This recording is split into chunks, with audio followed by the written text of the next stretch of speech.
Друзья, всем огромный привет! В комментариях меня спрашивали, как лучше и как быстрее размножить фиалку: листом в воде или сразу в грунт сажать листы в тепличку, и почему лист загнивает в воде, не дает корней.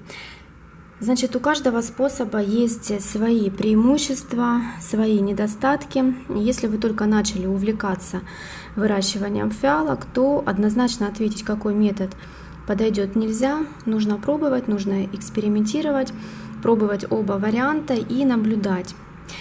Например, если укоренять в воде лист, то вы сможете контролировать состояние корней, как развиваются корни.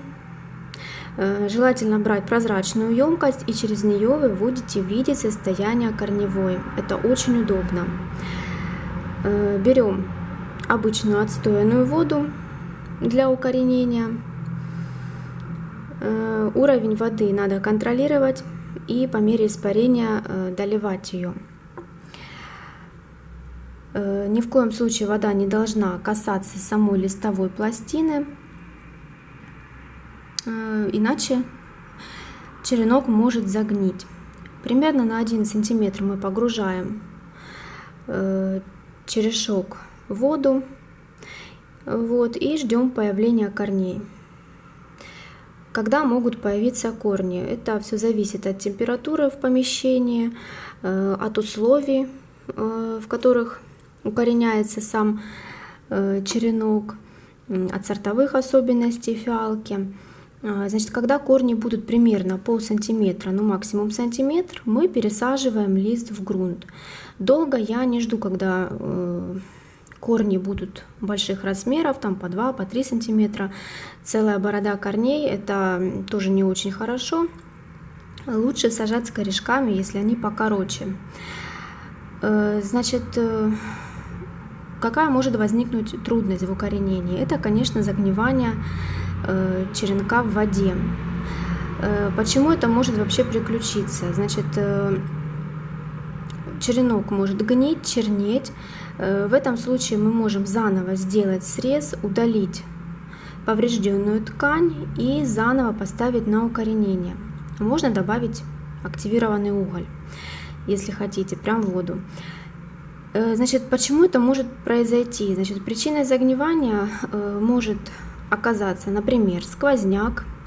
Если вы поставили черенок на холодное место, на сквозняк, или, например, холодную воду налили для укоренения, или касается листовая пластина воды, как я уже говорила, все это может стать причиной загнивания черенка. То есть нужно создать оптимальные условия для укоренения, избегать сквозняков, избегать попадания солнечных лучей, и черенок благополучно укоренится.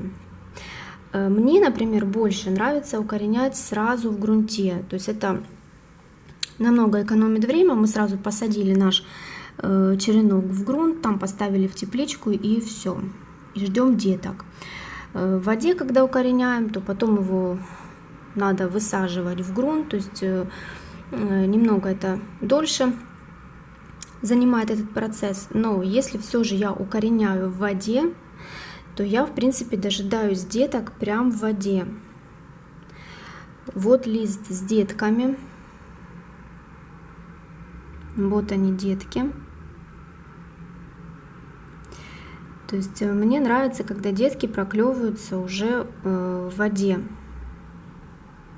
То есть я знаю, что лист уже укоренился, уже наклюнулись детки. И вот в таком состоянии после этого я высаживаю уже лист в грунт.